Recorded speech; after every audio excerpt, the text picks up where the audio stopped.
Hi everyone, my name is Steven, and today we're going to make Stormbreaker, which is Thor's weapon from Avengers Infinity War. I recommend having some reference images online right next to you while you're doing any of your prop building. And I didn't realize how large Stormbreaker was until I actually looked up these images, and it's really huge. It's a massive weapon. So in order to do that, I taped together 5 pieces of paper and sketch it out really loosely. Alternatively, you can print it out. However, because it is so big, I just felt like saving some printer ink, and I figured it would be a little bit quicker to sketch it out instead of resizing everything on the computer. I'm cutting out the sketch to make it easier to trace onto the cardboard. Then I'll cut out the cardboard shapes and start forming the body of it. It doesn't even matter if you don't have one large piece of cardboard. You can build this out with smaller pieces, and then we'll just make sure that they're all stuck together. It does help if your cuts are straight, but if they're crooked like mine, you could still make it work. Take some of your scraps like this and glue them down just to give it a little bit more support.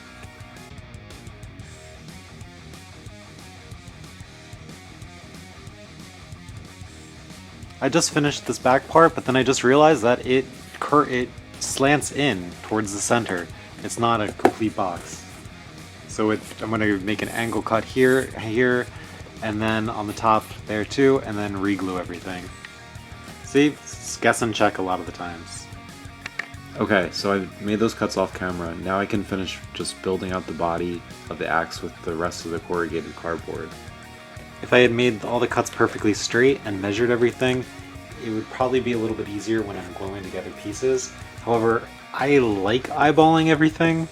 It's quicker to me than trying to figure out every angle and every piece and every centimeter, every inch.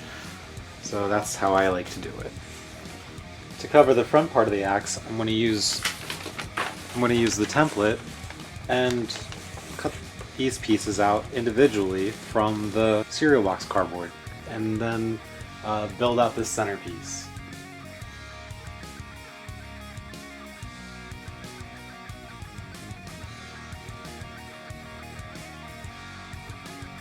With the entire thing covered in the cereal box cardboard, now I can go in and add some of the relief designs. And I'm going to do that in a mix of the corrugated and the cereal box cardboard. Cut out some cardboard and taper it at both ends, and we're just going to fold it over on the top.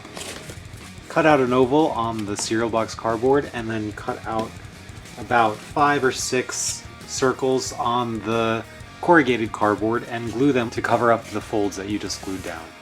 So you'll have something like this right now, and then we will start to work on the handle and then the vines. The base of the handle will start off with 2 paper towel rolls and join them together with some scrap cardboard just wrapped around the middle. In order to get the handle fastened to the axe, we are going to take just a regular piece of cardboard, we're going to cut a circle in it, and we are going to stick this through. Now to fasten this, we're going to apply glue right around the ring. Add an extra ring of glue on the bottom half. I decided that the handle was too small, so I got another paper towel roll, and I am going to glue it on a slant so it will flare out on one side, because Stormbreaker's handle is slightly curved. Glue these 2 flaps down.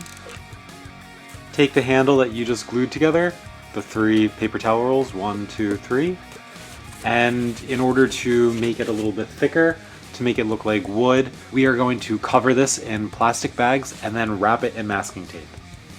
Try to get all of the bag covered. At the very bottom of it, you're going to want to make it look like a cut off stump. So we're going to need to bulk this out. And we'll just do that by wrapping it around another plastic bag. You could use tin foil or paper towels to do this. However, I like using plastic bags because it is padded when you hold it, so it's a little bit more comfortable. And then it also has a rough texture, so when we paint this in brown, it'll look a little bit more organic against the very hard lines of the metal axe. Move up to the top of the handle, and we're going to do the same thing. However, we're going to keep rolled up bags that are wrapped in masking tape as the vines. I made 4 different vines at different lengths. I spray painted both pieces black I'm going to go in and paint the axe part first.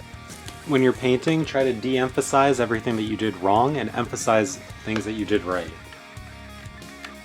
Everything is painted with metallic silver paint, and I weathered it a little bit, added a few different lines in black, and I took a few coats to get some of these opaque sections.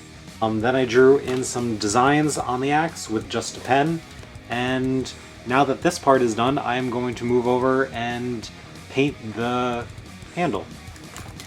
In a lot of pictures I noticed that the handle is wrapped in like a leather or a rope, so I'm just gonna put up strips of a black garbage bag and glue that periodically and just wrap it. Once that's done, I'll connect the two and be back with finished piece.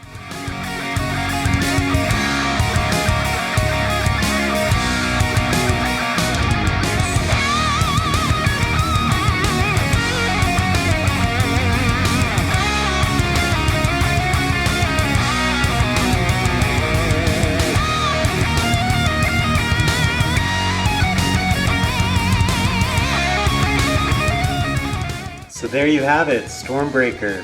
Thor's weapon from Infinity War and Endgame. It's a pretty big axe. It took a while to get together, but I think it turned out pretty well. Black plastic bags look pretty decent as wrapping.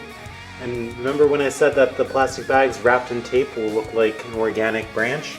It looks pretty convincing. It's also fairly light, and despite it being so big, it does pick up. If you liked this video and want to see more, please subscribe, leave me a comment, and smash the like button. It would really help me out. See you soon, everyone. Bye-bye. And you're done. Just kidding.